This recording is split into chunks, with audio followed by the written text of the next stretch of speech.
हम लोग class 8 history NCERT देख रहे थे चैप्टर 2, जिसमें पहला टॉपिक है एडवेंट ऑफ यूरोपियन।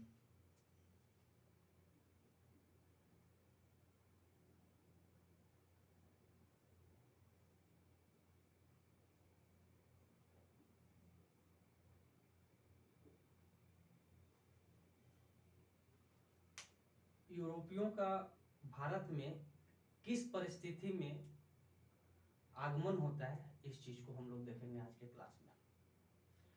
ये पूरा जो स्टोरी है वो स्टार्ट होता है रोमन साम्राज्य से।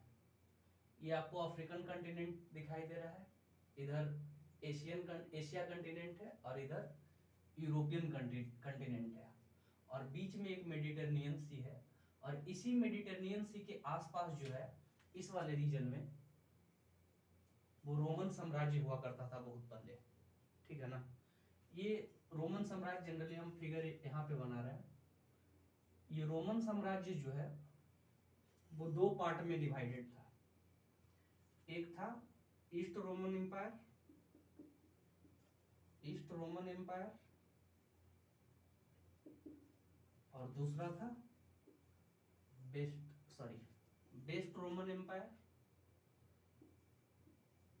वेस्ट रोमन एम्पायर, और इधर था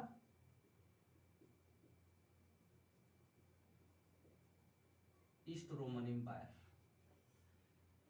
इसी ईस्ट रोमन एम्पायर को बाइजेंटीन एम्पायर भी बोला जाता है, बाइजेंटीन एम्पायर। इसका राजधानी हुआ करता था कॉन्स्टेंटिनोपल, कॉन्स्टेंटिनोपल,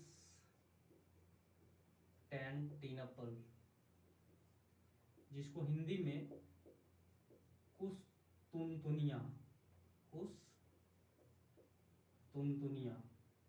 कुस्तुनतुनिया कहा जाता था।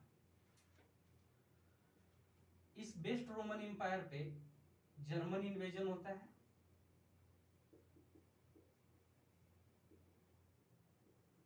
इससे मतलब हम लोगों को नहीं है। हम लोगों को जो मेन मतलब है वो रोमन एम्पायर का जो ईस्ट वाला पार्ट था ना, बाइजेंटीन एम्पायर, उससे, जिसका की राजधानी कॉन्स्टेंटिनोपल था, ठीक है ना।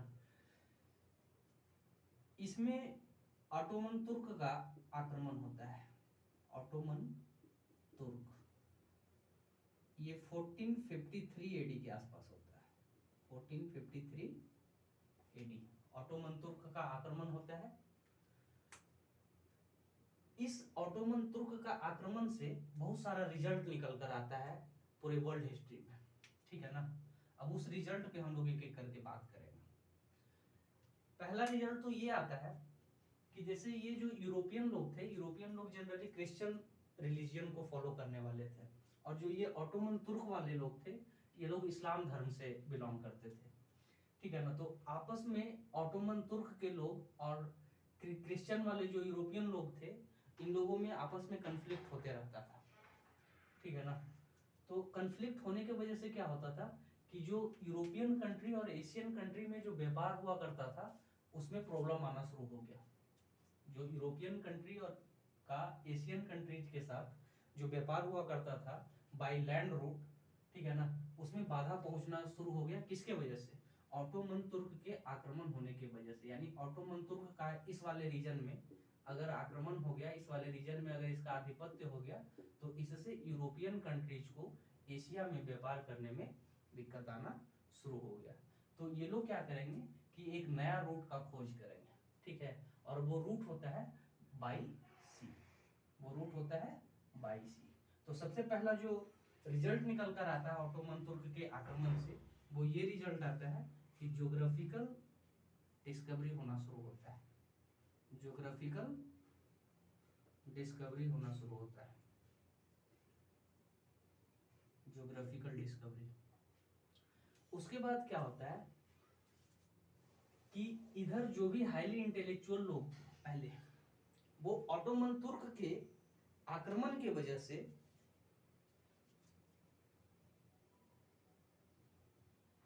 एक मिनट,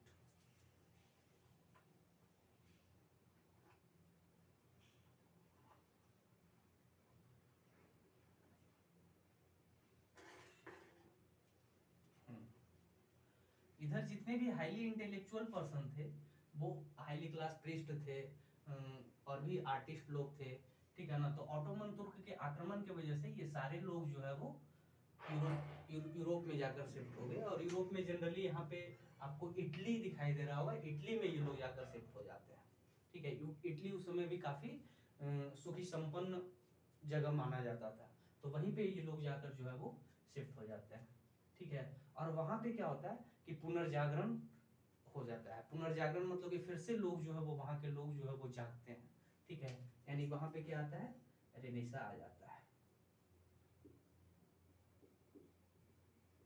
पुनर्जागरण।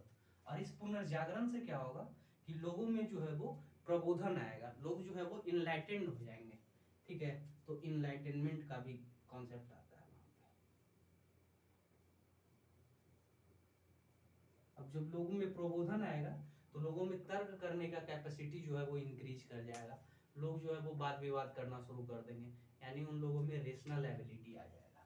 क्या आ जाएगा, रेशनल एबिलिटी आएगा, रेशनल एबिलिटी। यानी जो यूरोपियन लोग अभी तक क्रिश्चियन को लेकर पूरा ऑर्थोडॉक्स थे, ठीक है ना, पूरा रूढ़िवादी थे, वो अब उसमें भी प्रश्न उठाना शुरू होंगे, उसमें भी तर्क वितर्क करना शुरू कर देंगे, ठीक है। और यहाँ से क्रिश्चियन का दो भाग में डिवीजन हो जाएगा इसके वजह से। तो जो क्रिश्चियन रिलीजियन था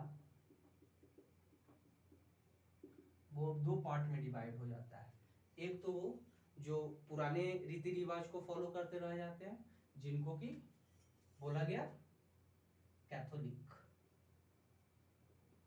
ठीक है ना। और एक जो उसमें क्वेश्चन एराइज करना शुरू कर दिए, ये गलत है ये सही है, ठीक है ना, तो वो लोग कहलाए प्रोटेस्टेंट।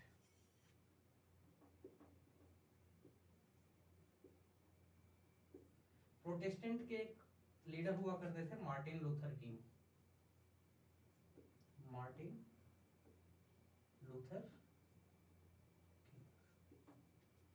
ठीक है। तो ये पूरा का पूरा बैकग्राउंड था। हम लोगों को जनरली पढ़ना है ये ज्योग्राफिकल डिस्कवरी के बारे में, कि किस तरीका से ज्योग्राफिकल डिस्कवरी होता है थ्रू सी, और ये भारत पहुंचता है, ठीक है। और यहाँ पे यूरोपियन का जो है वो आगमन होता है भारत। तो जनरली हम लोग ज्योग्राफिकल डिस्कवरी यानी भौगोलिक खोज के बारे में हम लोग पढ़ेंगे, ठीक है ना।